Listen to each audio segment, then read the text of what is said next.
국민연금과 퇴직연금, 개인연금을 합쳐서 이른바 노후 대비 3종 세트라고 부르죠. 그런데 이 가운데 최근 퇴직연금을 중간에 깨는 사람들이 늘고 있습니다. 퇴직연금에는 회사가 적립금을 관리하는 DB형과 근로자가 직접 관리하는 DC형, 그리고 개인형 IRP 이렇게 세 가지가 있는데요. DC형과 IRP에 한정해서는 중도 인출이 가능합니다. 그렇다면 얼마나 많은 사람들이 어떤 이유로 퇴직연금을 깼을까요?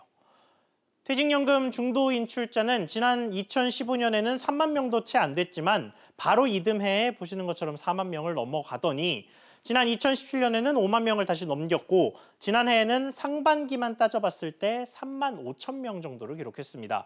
단순 계산하면 지난해만 7만 명가량이 중도 인출을 선택했다는 거겠죠. 그런데 자세히 들여다보니까 지난해 상반기 중도 해지를 택한 사람 3만 5천 명 중에 2만 6천 명 정도는 30대와 40대였습니다. 한 75%, 4명 중 3명가량이라는 얘기인데요.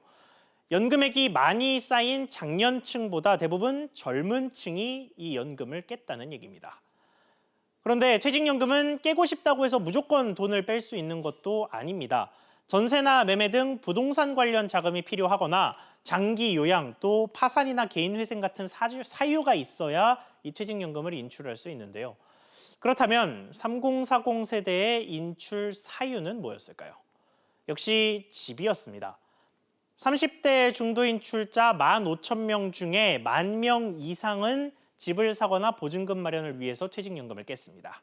그리고 40대 중도 인출자는 11,000명가량 됐는데 그중 6,000명 정도 되는 사람들의 인출 사유가 집이었습니다. 이 퇴직연금을 깨는 것, 말하자면 미래를 담보로 잡고 현재의 목돈을 선택하겠다는 건데 사실 요즘 상황을 좀 보면 납득이 가기도 합니다. 서울 아파트값은 지난해 1년간 8%나 올랐는데 퇴직연금 수익률은 1.01%, 적금만도 못한 기록을 세웠습니다. 여기에 대출도 각종 규제 때문에 막히니까 퇴직연금으로 손이 가게 되는 거죠.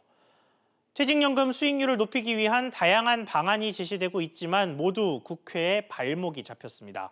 이제는 정말 서둘러서 개선안을 만들어야 할 것 같습니다. 앵커 리포트였습니다.